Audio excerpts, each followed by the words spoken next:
Bonjour à toutes et à tous et bienvenue à la bibliothèque Louis Nucera pour ce tête-à-tête consacré au tourisme, à la découverte, à la redécouverte de notre belle région Provence-Alpes-Côte d'Azur, en particulier le département des Alpes-Maritimes et bien évidemment la région niçoise.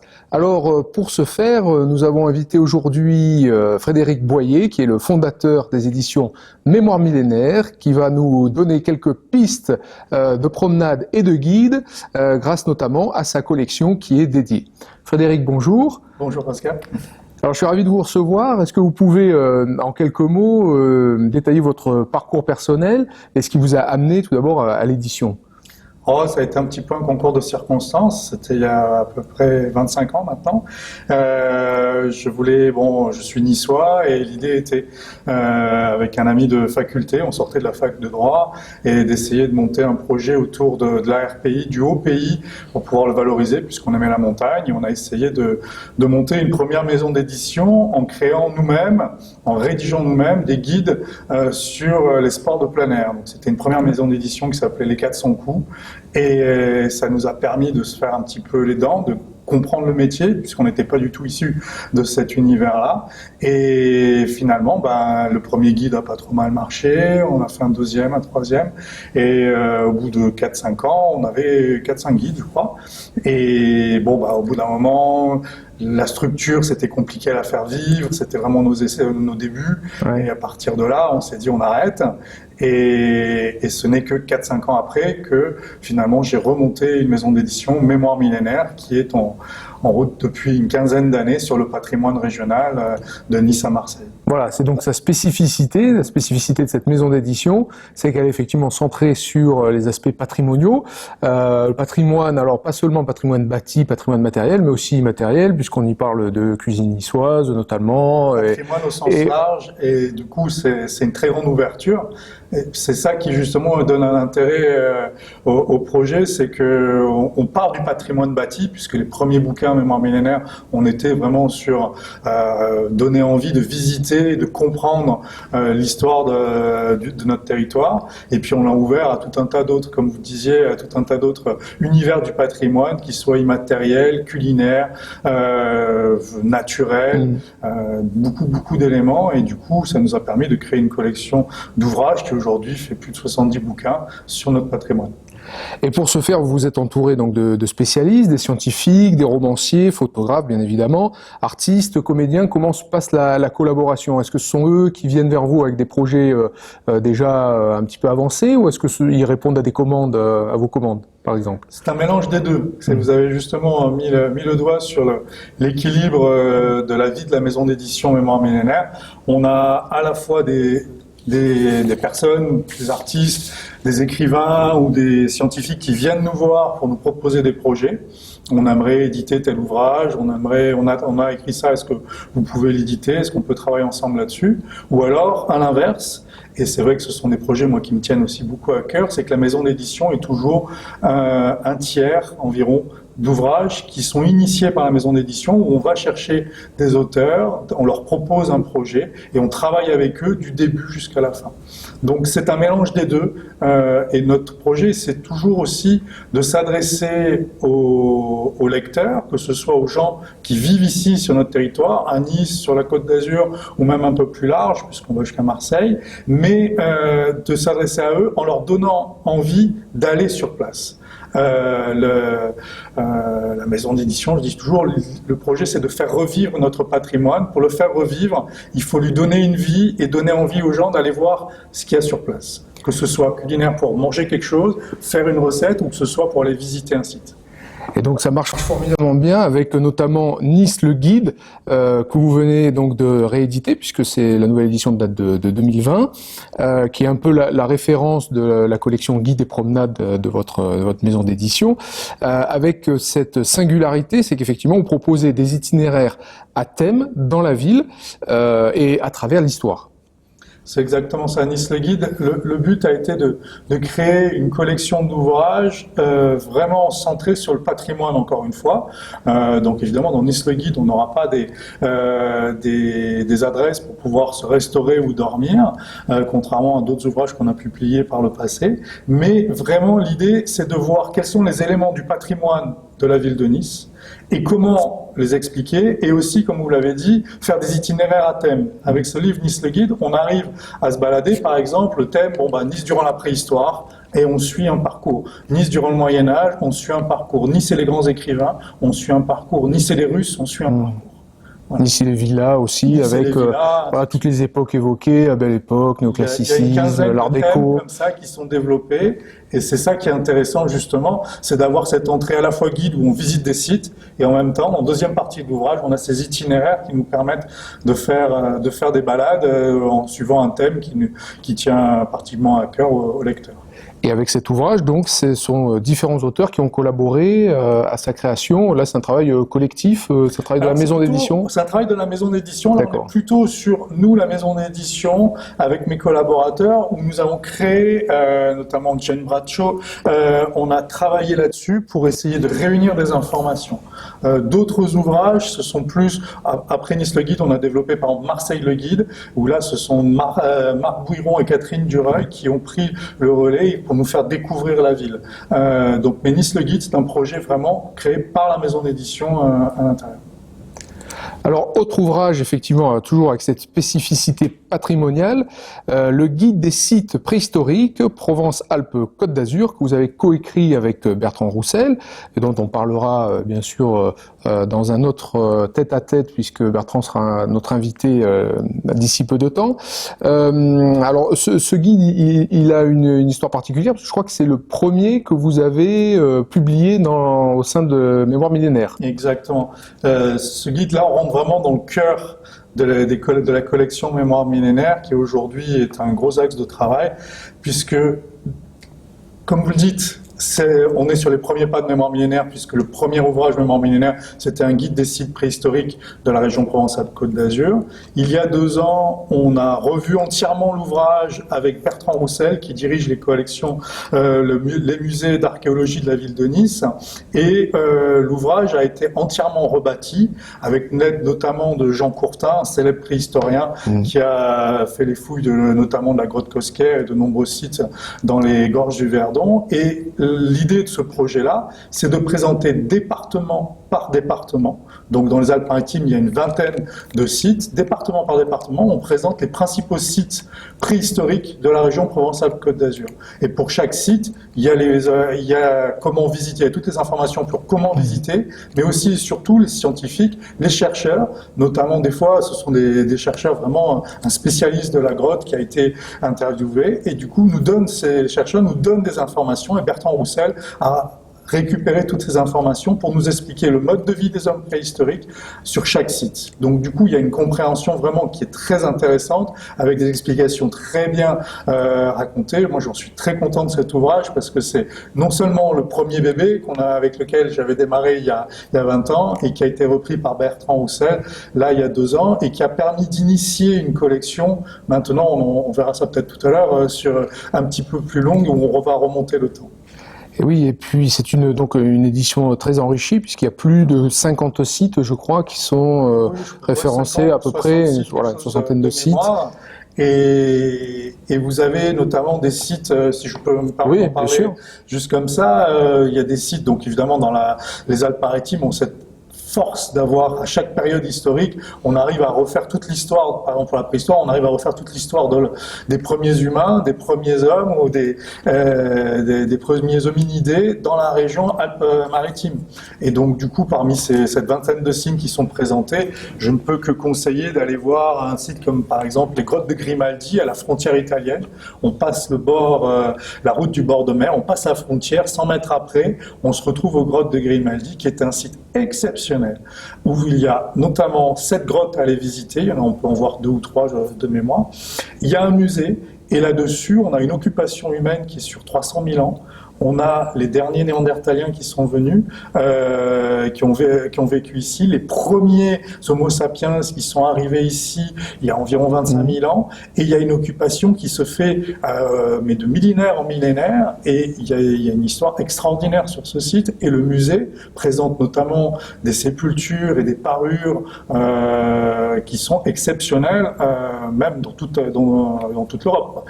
Donc du coup, c'est un site qui est non seulement, on est en bord de mer, c'est magnifique, la balade est très belle, et le site est passionnant. Et du coup, vraiment, les grottes de Grimaldi, on a même demandé dans ce guide des sites préhistoriques à un romancier, Hugo Bellagamba, d'en écrire une fiction et de nous raconter, il s'est présenté à la fin de l'ouvrage, de faire revivre le site à son époque d'occupation. D'accord, donc là on a le lien aussi avec la partie roman et la partie, disons, plus fictionnelle. Fictionnelle, pour faire, encore l'idée de faire revivre notre patrimoine. Ouais. On le présente, on va le visiter, et en même temps on essaye de comprendre comment les gens vivaient et on s'immerge. Même principe, mais alors là on fait un petit bond dans le temps, avec le guide des sites antiques Provence-Alpes-Côte d'Azur, écrit par Marc Bouiron, donc Éric Delaval et Catherine Dureux, dont vous parliez à l'instant. Et là, ce sont donc, c'est plutôt la période évidemment romaine et grecque qui va être évoquée, avec aussi, je crois, environ 65 lieux incontournables. Et ce qui est intéressant, c'est qu'effectivement, il y a différents lieux et chacun peut y trouver en quelque sorte un intérêt. Alors j'ai noté notamment des aqueducs, des villas, des mausolées, des musées, mais aussi des monuments qui sont à visiter dans cette somme. Une très belle somme, puisque du coup ce guide-là donc fait la suite du guide des sites préhistoriques, le guide des sites préhistoriques on remonte à 1 million d'années avec la grotte du Vallonnet, la plus ancienne, jusqu'au début de l'histoire, donc à l'âge du bronze. Et ce site des guides des sites antiques, lui, reprend la chronologie. En fait, c'est le guide des sites proto-historiques et historiques. Donc on est époque romaine, mais aussi la transition entre la fin de la préhistoire et du coup l'époque romaine. Et donc du coup, depuis l'âge du bronze jusqu'au IIIe siècle à peu près de notre ère, les trois auteurs ont présenté une 60aine de sites, comme vous le disiez, toujours sous l'angle, il y a des sites qu'on connaît très bien, par exemple, on connaît le trophée d'Auguste, les arènes de Cimier, bref, des choses qui sont assez connues, mais il y a aussi, c'est tout l'intérêt de ces guides, c'est à la fois de bien comprendre ce qui est connu et d'aller découvrir des petits sites qu'on ne connaît pas et de bien s'imprégner de cette époque romaine sur notre territoire. Donc ici, on avait quelque chose qui était incroyable, c'était qu'on avait à Nice deux cités qui cohabitaient ensemble, l'une plutôt grecque, Nicaïa, l'autre plutôt romaine, Caménéum. Et du coup, les auteurs racontent un petit peu cette existence, cette coexistence et toutes les routes qu'il y avait. Et par exemple, il y a d'autres sites comme on parle de l'époque romaine, donc on allait jusqu'à Antipolis, à Antibes, et il y a sur la route vers Antipolis, il y a notamment un site qui est présenté dans ce guide des sites antiques qui s'appelle la pile funéraire de la Chèvre d'Or, qui est sur le territoire de Biote, qui est un ensemble funéraire assez massif qui fait 7-8 mètres de haut, qui date du 1er siècle de notre ère et qui est une sorte de sépulture funéraire de propriétaires terriens qui habitaient à cet endroit-là et qu'on peut encore voir. Aujourd'hui, il y a des vestiges à côté. Donc, il y a des sites assez connus, il y a des oppidums, vous disiez aussi des villas, tout un tas de choses comme ça. Et c'est ça qui est extraordinaire, c'est qu'avec un guide comme ça, si on s'intéresse à l'Antiquité, on traverse notre territoire, on va se balader d'un lieu à l'autre en s'imprégnant ferme les yeux, qu'est-ce qu'il y avait il y a 2000 ans, j'essaye de voir, j'essaye de comprendre, j'ai tous les éléments et je touche la pierre. Voilà, moi ça me touche. Donc ça c'est pour le côté promenade, le côté balade historique et patrimoniale. Et si on veut maintenant s'adonner à la randonnée, il y a un autre ouvrage que vous nous conseillez qui s'appelle Rando Malin. Alors là c'est vraiment de la randonnée, 42 balades pour tous. C'est sur la Côte d'Azur, les Alpes du Sud. Tout à fait. Là, on a un projet, donc du coup, en fait, les premiers Rando Malin qui remontent assez loin, puisque le premier Rando Malin, on l'avait créé à la première maison d'édition, les 4 il y a 25 ans. Ouais. Donc c'est un projet qui petit à petit a vécu. Il y a eu 4 ouvrages différents. Et ce dernier ouvrage, les 2 derniers ouvrages, c'est Roger Berriot, qui est passionné de montagne et de randonnée, qui en a pris la plume et qui a écrit cet ouvrage pour vraiment faire des balades. Donc ça s'appelle 42 balades pour tous, donc des balades accessibles à tous qui sont entre 2 et 4 heures en général. Il y a 2 ou 3 balades qui peuvent être faites avec un refuge et sur 2 jours, mais en général ce sont des balades à la journée sur 4 heures maximum pour découvrir notre, évidemment toutes les balades qu'il y a à faire ici qui sont innombrables. Elles sont toutes différentes des guides proposés par le Rond d'Oxygène qui aussi propose des balades, mais ce que nous on a amené, donc ça s'appelle les guides du Rando Malin. Pourquoi Rando Malin? Puisque l'idée sur chaque balade, c'est d'avoir toutes les informations avec la carte, la topo pour faire la balade, mais aussi de découvrir ce qu'on y a autour. C'est-à-dire, moi je me suis toujours dit, quand on va se balader, on adore aussi, on part d'un village, on aimerait bien avoir des informations sur le village de point de départ. Si on croise une église, pourquoi pas une petite information sur l'église, son histoire, le lieu. On parlait tout à l'heure des châtaignes à Isola. Les activités, on a une balade qui se passe autour d'Isola. Il y a les châtaignes à Isola. Pourquoi les châtaignes à Isola? D'avoir des petites infos comme ça, ce sont des petites rubriques en plus qui viennent compléter la balade et donc randonnée malin, puisque l'idée c'est de faire des balades en étant malin et toujours avec cet aspect patrimonial qui vient enrichir la balade.